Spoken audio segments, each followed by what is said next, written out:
네 집딸입니까? 네. 네, 자랑스러워하실 만합니다. 아름다운 찬양으로 하나님께 영광 돌려주셔서 정말 감사합니다. 혹시 참소리? 아니고? 어쨌든 정말 최고의 찬양이었던 것 같습니다.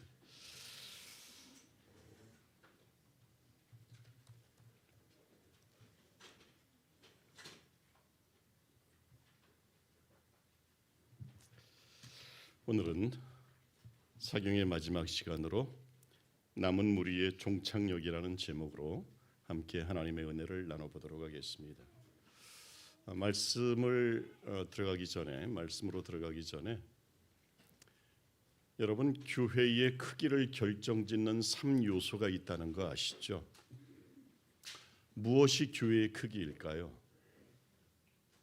교회의 그냥 큰 평수가 교회의 크기일까요? 아니면 그 교회에 출석하는 성도의 수가 교회의 크기일까요?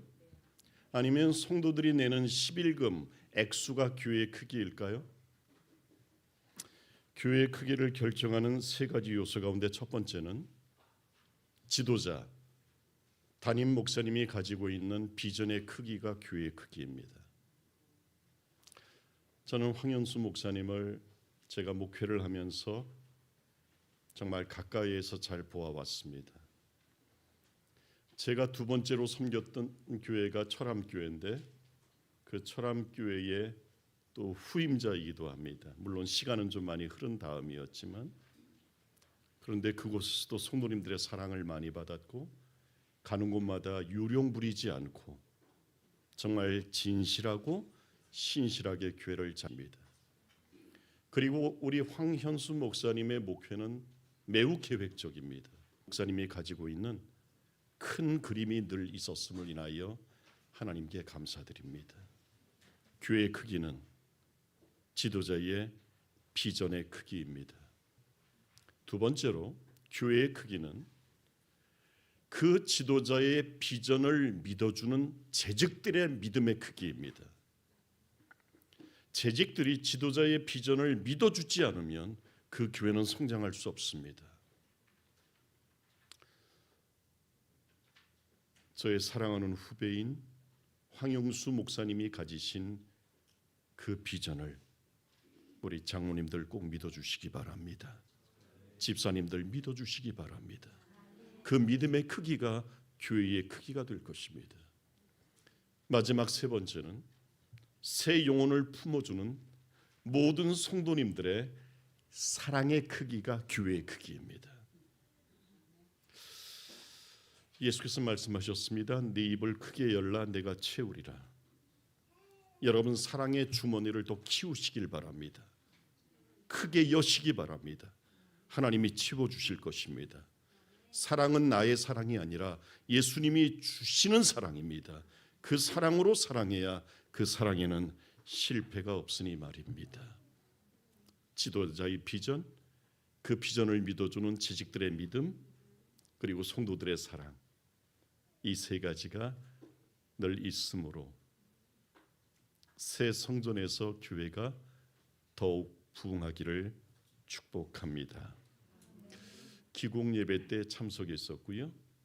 그리고 작년 거의 연말쯤 돼서 그때 담임 목사님과 수석 장로님 또 몇 장로님 집사님들과 더불어서 그곳에 방문을 갔었습니다.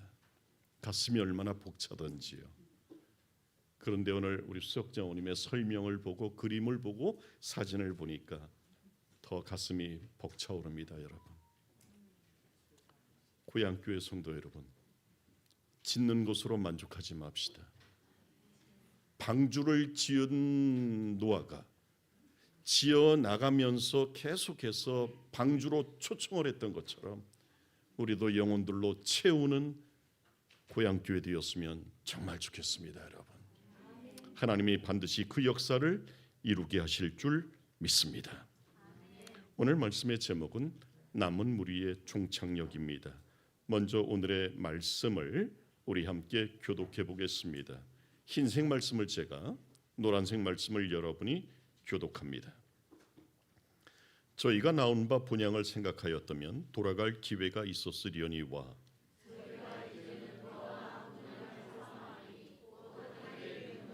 그러므로 하나님이 저희 하나님이라 일컬음 받으심을 부끄러워 아니하시고 아멘. 여러분, 아래 동물들의 공통점이 무엇일까요? 비둘기, 뱀장어, 연어. 공통점이 무엇일까요? 그렇습니다. 이들의 공통점은 태어난 곳을 향하여 돌아오는 본능, 즉 귀소 본능이 가장 강한 동물입니다. 이 중에서도 연어는 귀소 본능이 가장 강합니다. 그래서 때가 되면 저렇게 무리를 지어 자기가 태어난 곳을 향하여 올라갑니다. 왜? 마지막 사명을 감당하기 위해서. 연어의 마지막 사명은 자기 씨를 보존하는 것입니다. 번성시키는 것입니다.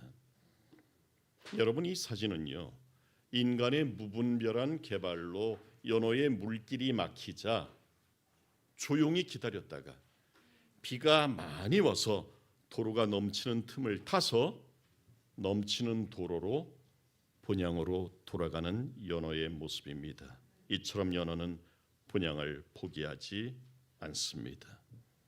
위험이 도사리고 있어도, 장애물이 있어도 본향을 포기하지 않습니다. 주저하지 않습니다. 마침내 본향에 도착한 연어는 그곳에서 마지막 사명을 이룬 후 고단했던 삶을 마감합니다. 그런데 연어는 죽어서도 새끼를 위한 먹이가 되어주고 양분이 되어줍니다. 여러분, 자세히 보시면 홍알 같은 것들이 다 뭘까요? 네, 알이에요. 약 2주 정도 지나면 저기서 새끼가 깨어나는데요, 부화하는데요. 부화한 새끼들은 아비와 어미가 남긴 양분을 먹고 잘 자라서 다시 바다로 나아갑니다. 그리고 4년 혹은 5년이 지나면 자기 부모들이 그랬던 것처럼 똑같이 본향을 향합니다. 주저하지도 망설이지도 몸을 사리지도 않습니다. 이 모습을 보며 이렇게 질문하고 싶습니다. 과연 내게도 귀소 본능이 남아있는가? 전도서 3장 11절에서 하나님은 말씀하셨습니다. 사람에게 영원을 사모하는 마음을 주셨다고 말입니다. 과연 내게 하늘을 사모하는 마음이 남아있는가? 남은 무리로 살아가는 우리들, 과연 우리의 종착역 잊지 않고 살고 있는가? 그런데 이 시대의 선지자 엘렌 화이트 여사는 우리의 귀소 본능이 점점 흐려지는 이유를 이렇게 적고 있습니다. 우리 함께 읽어보겠습니다. 시작. 사람들이 그들의 사업에 너무나 열중하기 때문에 기도할 시간도 성경을 연구할 시간도 없고 하나님을 찾아 섬길 시간도 없다.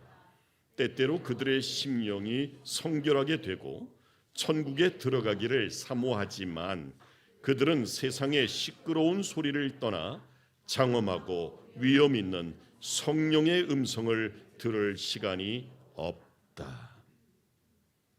바쁜 일상, 신경 쓸 것 많은 삶을 살아가는 우리들, 천국에 들어가기를 사모하기는 하지만 성령의 음성을 들을 시간은 막상 없는 우리들, 과연 내게 남은 무리의 종착역 하늘을 사모하는 본능이 남아 있는가? 오늘은요, 성경 중에서 특별히 그 중에서도 구약 성경 중에서 귀소 본능이 가장 강했던 두 사람을 함께 살펴보기를 원합니다. 그 사람들을 살펴보면서 우리도 하늘을 사모하는 마음을 다시 한번 회복하는 복된 시간 되시기를 축복합니다.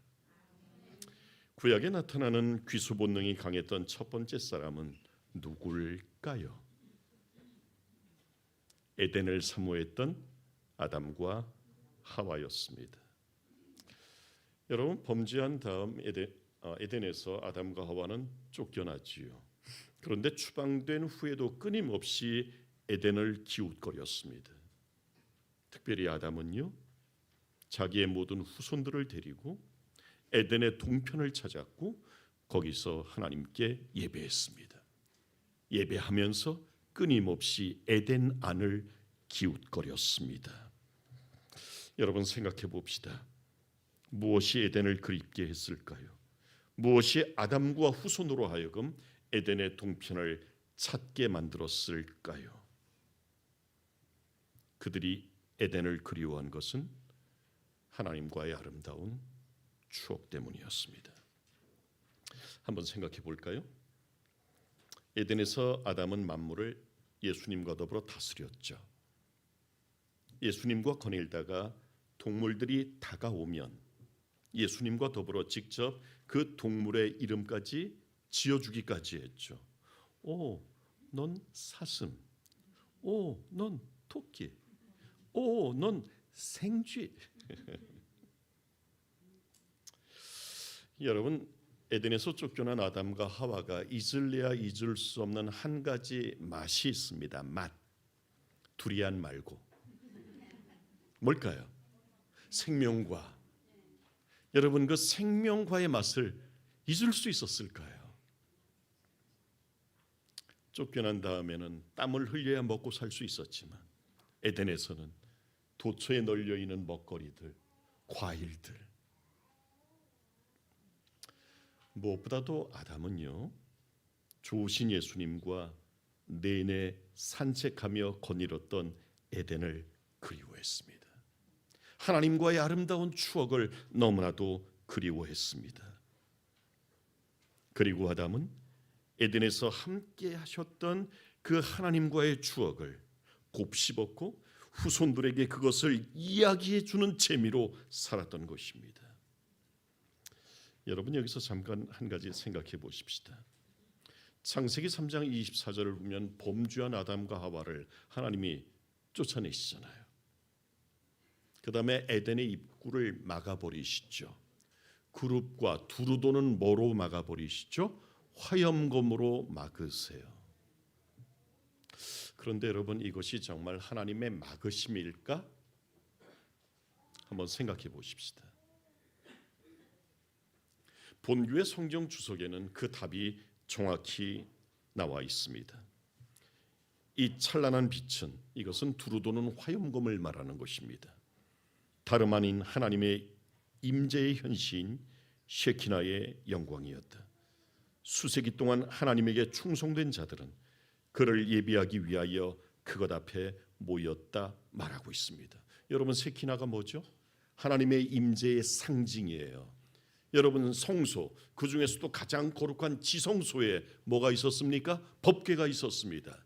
법궤를 덮고 있는 뚜껑을 시은소 혹은 시은좌라고 불렀는데, 바로 거기에 그룹 천사와 두 그룹 천사와 하나님의 임재의 상징인 셰키나가 있었던 것입니다.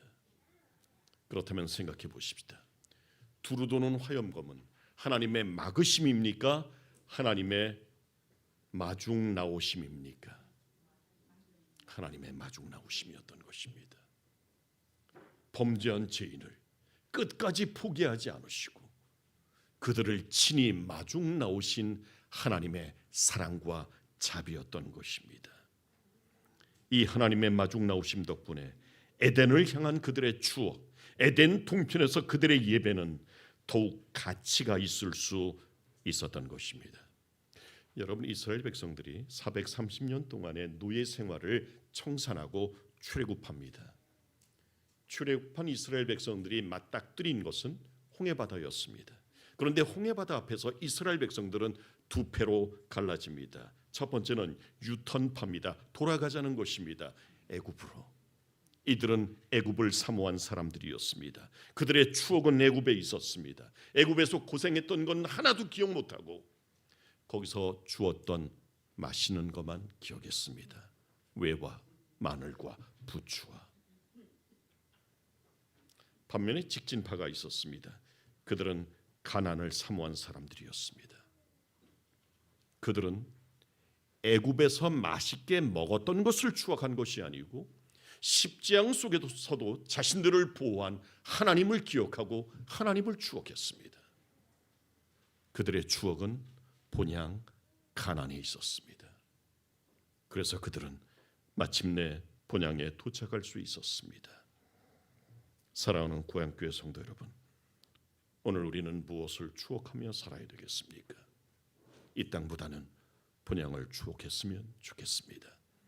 이 땅의 사람보다는 좋으신 우리의 아버지를 추억하며 살아나갔으면 정말 좋겠습니다.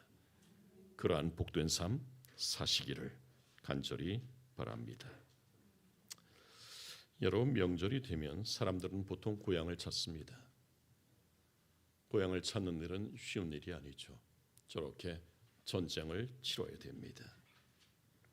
그런데 왜 고향에 가는 걸까요? 추억이 있기 때문에 가는 겁니다. 부모님과의 추억, 형제와의 추억, 친구들과의 추억, 이도 저도 없으면 고향 산천에 관한 추억이라도 있습니다. 추억이 사라지면 더 이상 고향을 찾지 않습니다. 예를 들어 보겠습니다. 유산 분배 문제로 부모 형제와 철천지 원수가 된 사람, 고향 찾을까요? 아니요. 추억이 사라진 사람은 절대로 고향을 찾지 않습니다. 추억이 많을수록 본향을 그리워합니다. 여러분, 이게 뭘까요? 저게 다 차입니다. 상하이에서 항저우로 가는 중국의 고속도로가 중국 최대 명절 춘절에 저렇게 꽉 막혀 있는 겁니다. 몇 차선? 50차선. 저 세봤거든요. 일일이 50차선. 저렇게 막혀 있습니다. 저게 언제 뚫릴지 아무도 모릅니다. 무엇 때문에 이렇게 고난의 행군을 하는 것일까요? 추억 때문입니다. 그래요.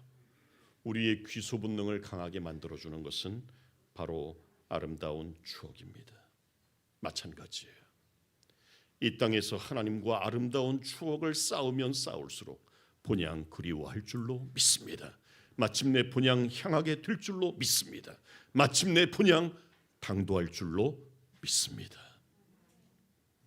동영상 하나를 잠깐 보도록 하겠습니다.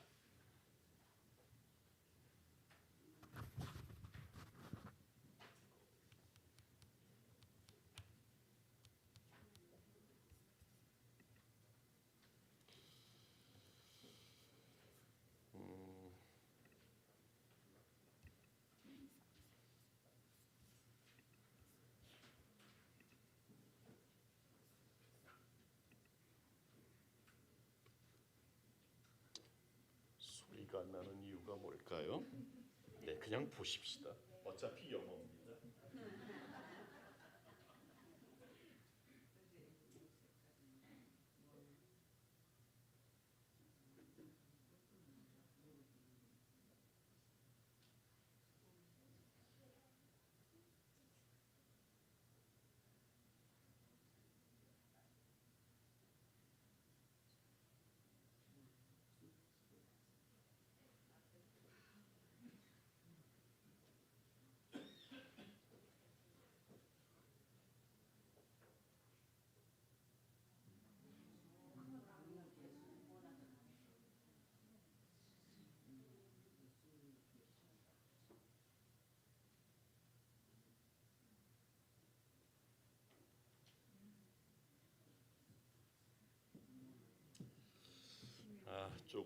조금 아쉽긴 하지만요.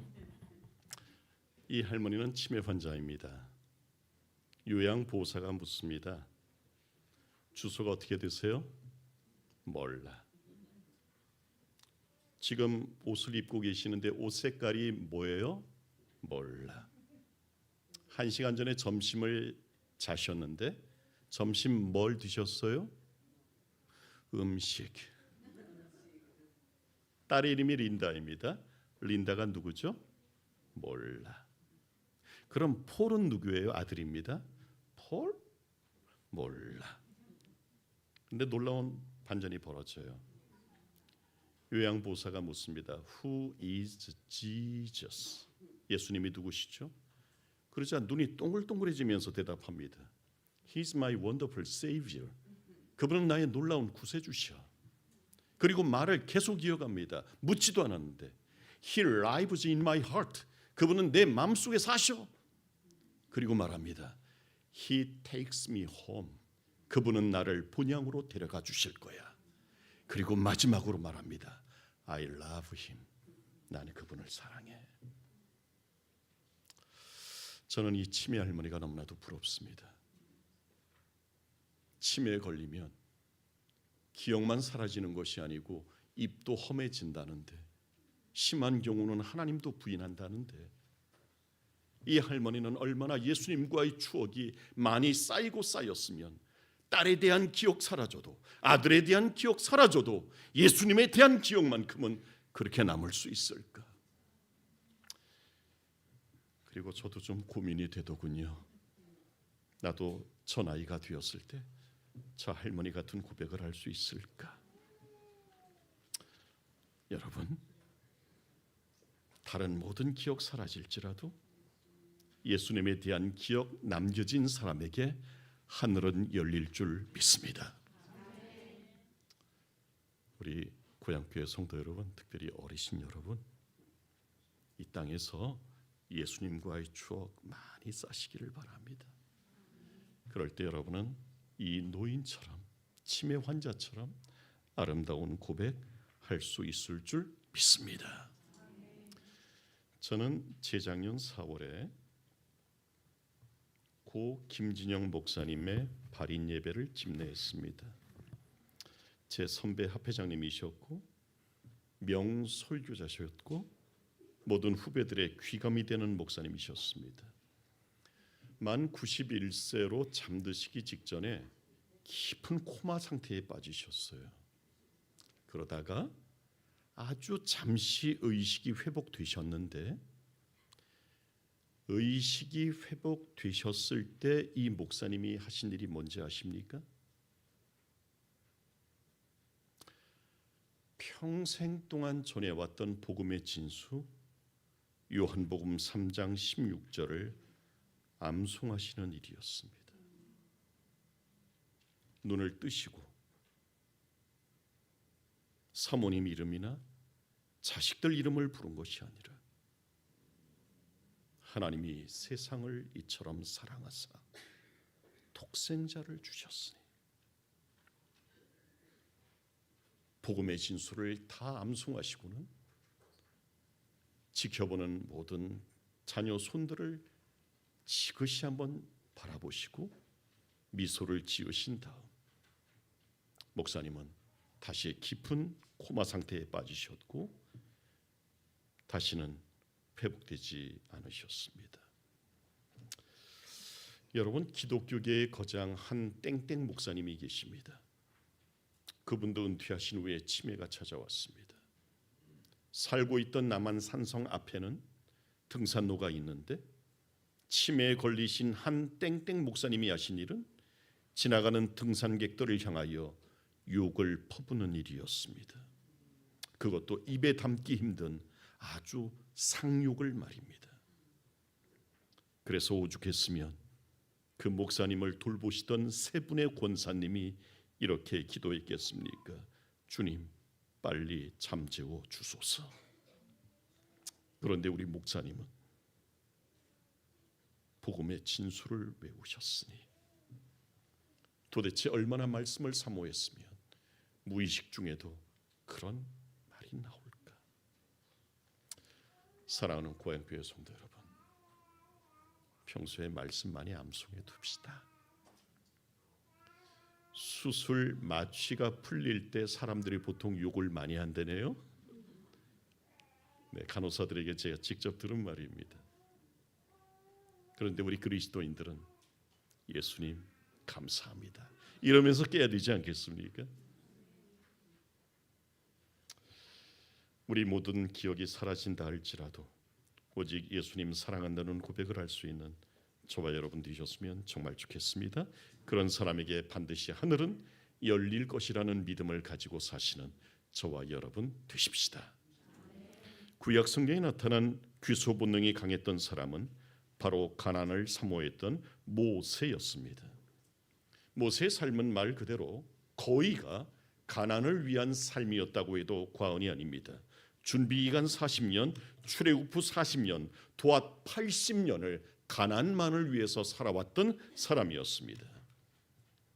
그런데 지금 나이 120세가 되어 죽기 직전 가나안 땅이 훤히 내려다 보이는 느보산에 올라갑니다. 이곳이 실제 느보산 정상입니다. 이 정상에서 내려다 보면 육안으로는 보이지 않지만 멀리 예루살렘 언저리까지 보입니다. 특별히 가나안의 관문인 여리고는요, 이 방향 11시 30분 방향으로 27km만 가면 되는데 저 끝자락쯤에 망원경을 통하여 볼 수 있고요, 육안으로도 희미하게 보입니다. 바꿔 말하면 지금 모세는 마지막 쉼을 몰아쉬면서 그토록 그립고 그리운 가나안을 보고 있는 겁니다. 그 느보산 정상에서 모세는 하나님께 이렇게 기도합니다. 하나님, 저를 가나안 땅에 들여 주소서. 평생의 소원이었거든요. 가나안 땅에 들어가게 하소서. 하나님이 들으셨을까요? 안 들으셨을까요? 안 들으셨어요. 그냥 죽게 내버려 두십니다. 왜 그랬을까요? 부조와 선지자의 그 해답이 있습니다. 함께 읽어보겠습니다. 시작.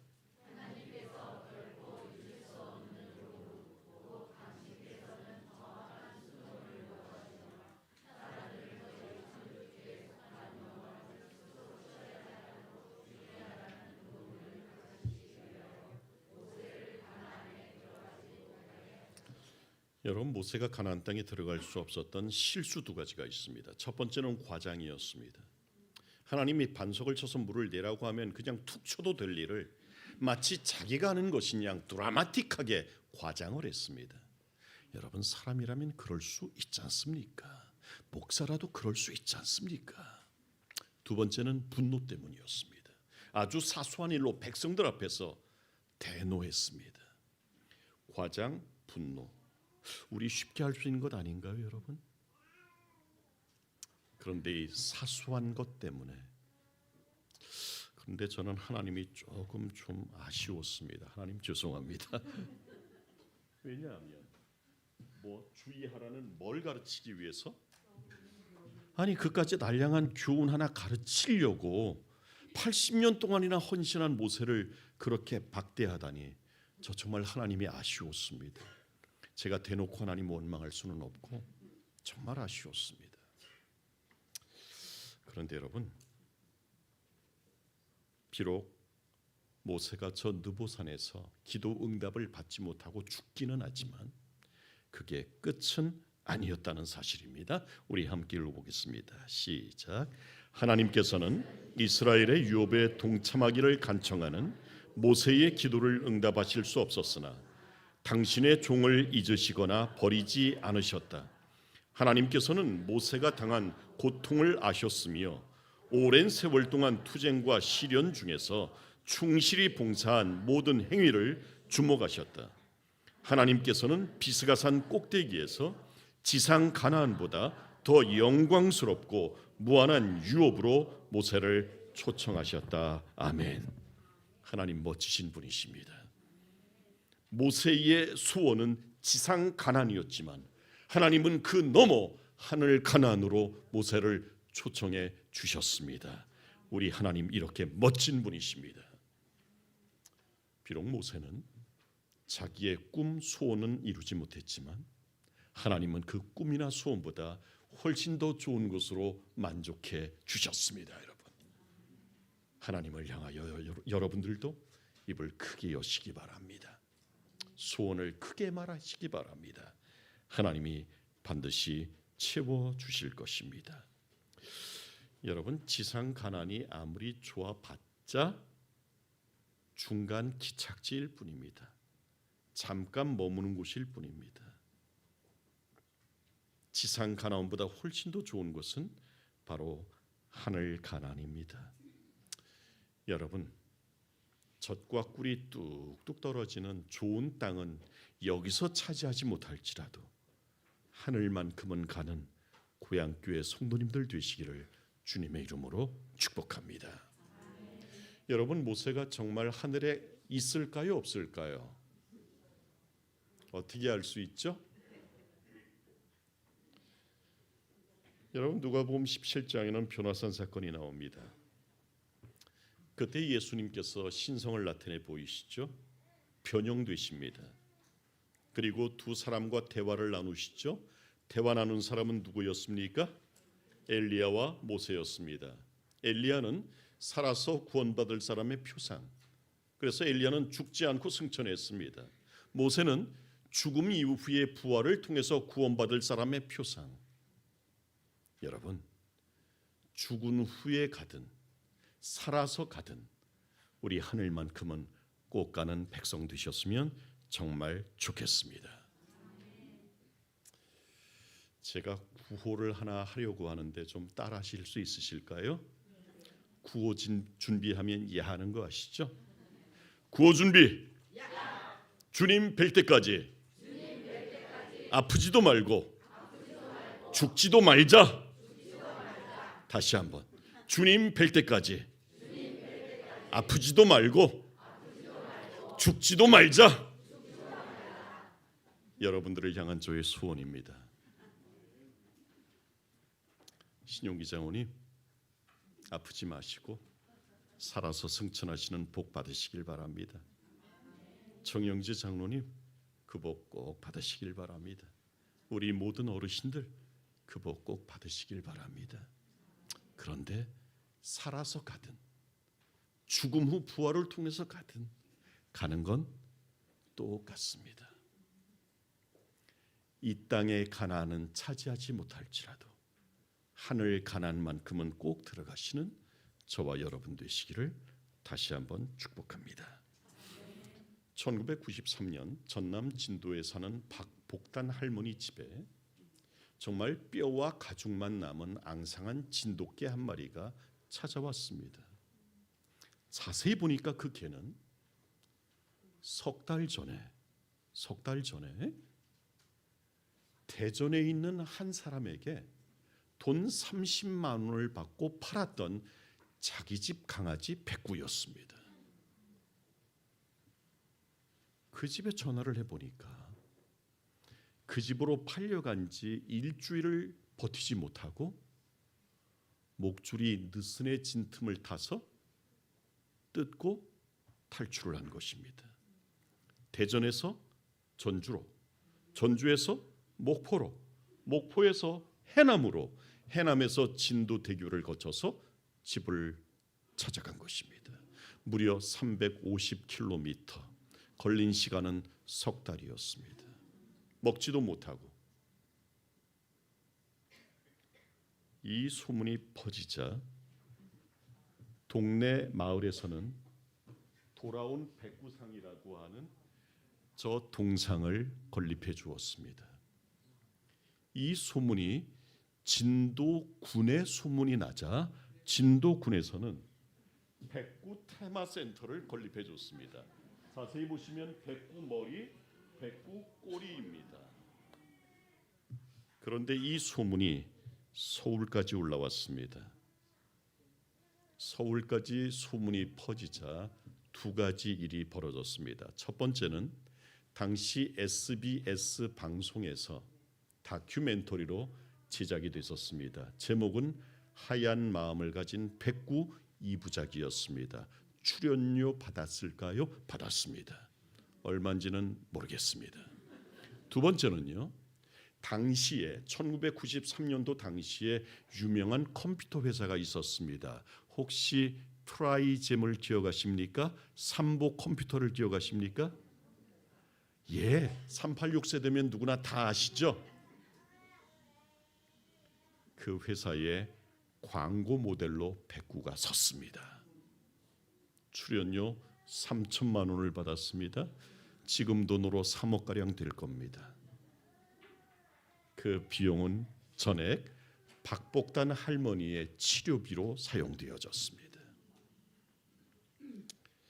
그런데 여러분, 저는 이 자료를 수집하다가 맨 위에 저 문구, 저 흰개는 우리를 부끄럽게 한다. 당시 진도군 신문에 나온 기사 내용입니다. 저 흰개는 우리를 부끄럽게 한다. 미물도 저렇게 충성하는데, 미물도 저렇게 본향을 그리워하는데 우린 뭐지? 저 흰개는 정말 나를 부끄럽게 합니다. 정말 부끄럽게 합니다. 우리도 백구처럼 본향을 향한 귀소 본능 회복하며 살았으면 좋겠습니다. 여러분, 영원한 본향 잊지 않고 살았으면 정말 좋겠습니다. 퀴즈 하나 내겠습니다. 여기 젊은 청년과 노인이 똑같이 누군가를 기다리고 있습니다. 각기 다른 누군가를 기다리고 있습니다. 둘 중 누가 더 오래 기다릴까요? 다수결로 해보겠습니다. 청년이 더 오래 기다린다. 한번 손 들어 보시겠습니까? 젊은 청년이 더 오래 기다린다. 네, 감사합니다. 노인이 더 오래 기다린다. 압도적으로 많네요. 우리 이승군 교장 선생님, 왜 노인이 더 오래 기다린다고 생각하시죠?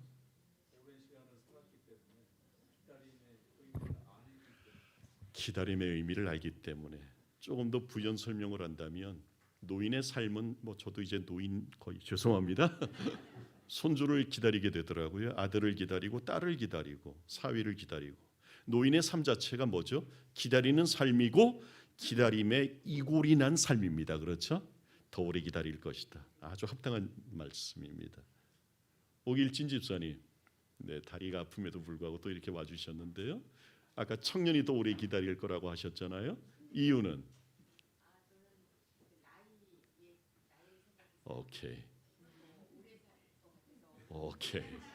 남아있는 물리적 시간이 훨씬 더 기니까. 네, 그것도 틀리지 않아요.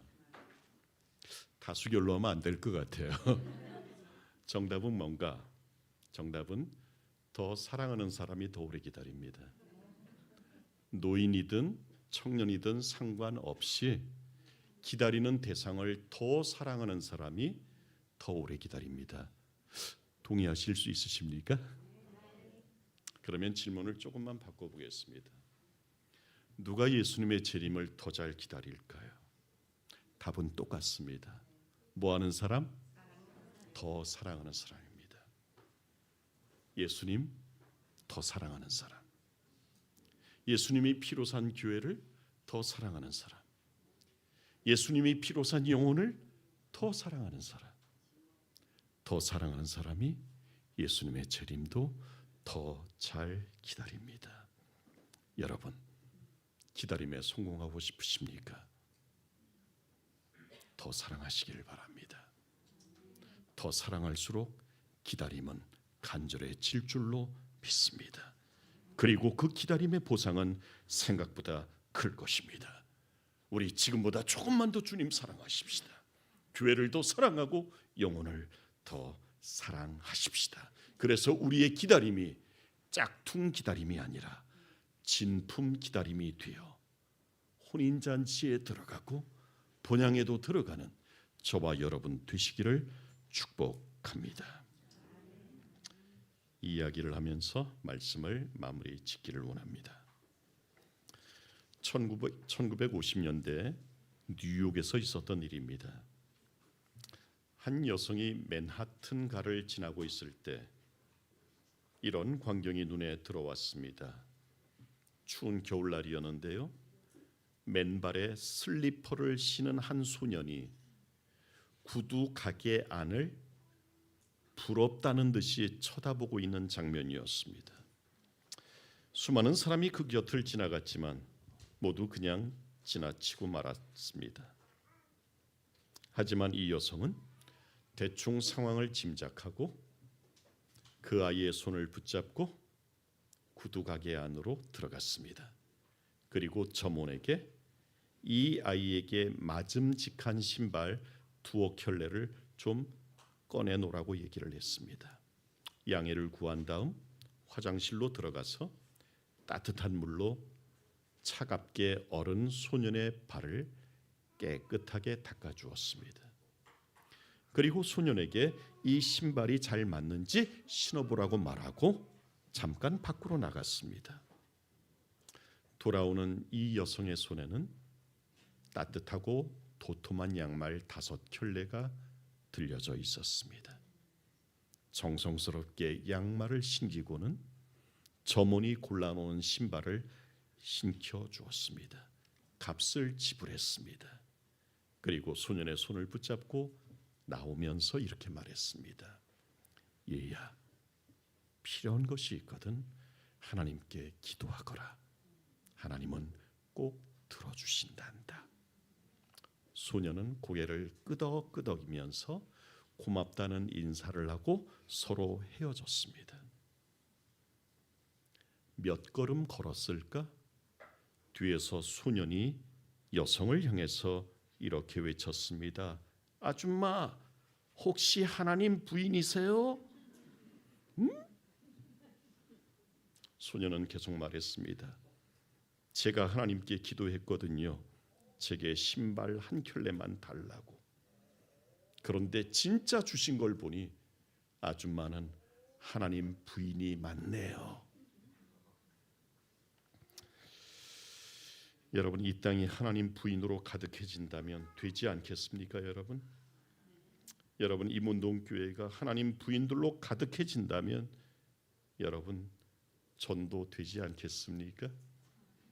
새로 지어진 성전이 금방 가득 차지 않겠습니까? 예수의 사랑을 가진 임원동교회 되시기를 다시 한번 축복합니다. 이제 결론입니다.